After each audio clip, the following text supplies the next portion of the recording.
If you are just starting out, probably it comes into your mind, which of the ships are good, even at later stages. Hello and welcome. This is Neldrin and today, we'll discuss who are the best ships that will carry you to the late game. But before that, if this is the second time you hear my robot voice and not yet subscribed, this is the sign you are looking for, to hit the subscribe button. And before we start, here are my criteria on how I pick the following ships in this list. First, the ship should have a guaranteed way to obtain. Even if you have the worst luck in gacha or drops, you can still have a chance to own the ship. Second, the ship should perform well at later stages. So most of the beginner ships that were recommended by other guides won't make it in this list, because most of them suck at late game. I am not saying not to use them, however consider them to be replaced in the future. You can complete early and mid stages using any over-leveled ships, even the weakest ones. But this list focuses more on who are still useful at late game. And the last criteria is the ship should not be event limited. Given that this guide is for beginners, recommending an event ship is useless if you started after the event. If you are interested to know if the previous event ships are good or not, you can check the playlist I'll be linking in the top right corner. If the event was not on the list, just comment in this video. Now let's jump to the list. First we got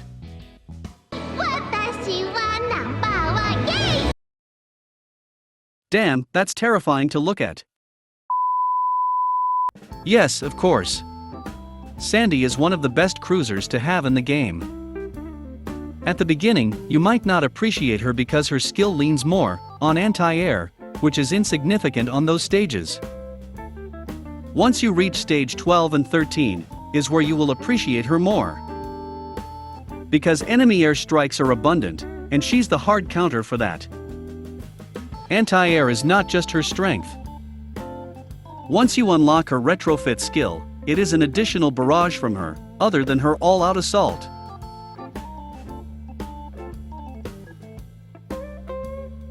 Next in my recommendation will be Unicorn. She's your premier healer in your mob fleet, especially if you don't own any of the big 3 healers. Aside from the healing, she also provides reload buff to your Vanguard. One downside of using Unicorn is that only your Vanguard enjoys her healing. If your backline is suffering from a high amount of damage, you might consider bringing another ship that can protect or heal your backline. An alternative to Unicorn is Akashi. She is a repair ship, which means she can heal all the ships in your fleet, has emergency repair, and also has extra ammo, which is a good perk for mob fleet. I'm not saying that Akashi is the better healer because she too has some downsides. Given that she is a repair ship, she doesn't contribute much on offense. No salvos, no airstrikes. Yes, her anti-air is helpful at later stages, but using her will force you to bring ships with more firepower. Else your fleet will suffer more damage than what she can heal, due to prolonged battle. Also, Akashi is a cat who loves to have business with you. You can say she's Akajit. Kajit as wares, if you have coin. Yeah? Sometimes I think this is the reason why I don't have a lot of views recently. I know that some experienced players manage to complete up to mid-levels without the help of any healer ship. Yes, you can get away without any healer at early and mid-levels. But in later stages, it will be difficult without one. Especially when trying to complete the 3 stars for each map. Before we continue, this guide is incomplete without our customary question of the day. Which ship is your current favorite right now? Believe it or not, my current favorite is Prince Heinrich. There's something on her smile that I can't stop to look at. Plus I like her personality. Stop! Hi, ここまで! Now let's continue. With the introduction of her retrofit recently, Independence will also be one of my recommended ships. She has a huge, massive, 晒し巻いてどうにかできるのは D カップまでらしいですよ。藤原先輩は確実にそれ以上あるでしょうから、藤原先輩が弓道やった日にはもうビシバシですよ、ビシバシ。こんなですもん、こんな。Yep, that's a very large bow. What else could it be? Prioritize buying independence in the core shop if you still haven't. Similar to Sandy, she's mediocre before retrofitting. But once you've done upgrading her, she's an absolute force to reckon with.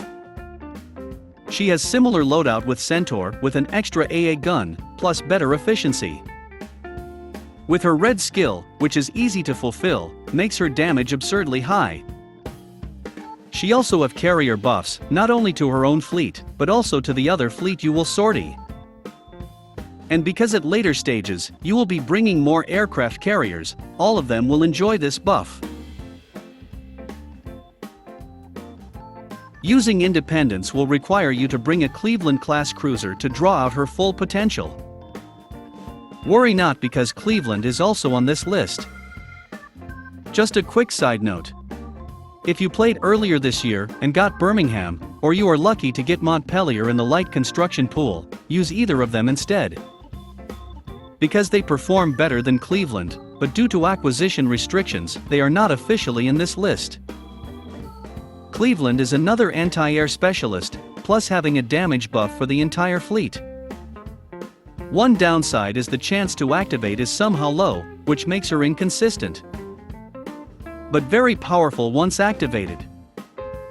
And lastly, but definitely not the least, this list will not be complete without Helena. She is one of the most useful ship in the entire game, due to her damage buff every 20 seconds. The activation chance is moderately high, and with her retrofit skill, you can start the first attempt a bit earlier. She also provides defensive buff to the rightmost position, if it is an Eagle Union ship other than her. Before I wrap this up, I know some of you are wondering why there are no battleships or PR ships in this list. All strong battleships in the late game are event exclusive. Belorussia, Vittorio Veneto and NJ are the best examples. To be honest, I'm hesitant to include Warspite. Don't get me wrong, her damage output is extremely high. But other than that, she doesn't offer anything else. Most recent event battleships can offer buffs and utility. If the future events will follow this trend, then I don't think Warspite will be a good investment for late game. Regarding the PR ships, I cannot say they are beginner-friendly ships, because it will take time to develop them. Other than the tedious XP grind, but also the amount of cubes and coins, you need to invest for blueprints for them to perform well. I'm not saying to skip building PR ships, but given that Yostar keep on releasing strong event ships, and most of them are sufficient enough to complete later stages, I suggest not to spend too much resources on PR ships. But to summarize, there are non-event exclusive ships that are strong and can carry you at late game. They can be obtained early on, so make sure to invest in these ships. And it is better to save up your resources for future events, because they usually release strong ships that are on par with most PR ships. I hope that this guide helps you on establishing your late game ships. If you have other recommendations or different take on what I mentioned here, feel free to comment it down below. And don't forget to subscribe and share this video to support my channel. You guys are awesome, and see you next time.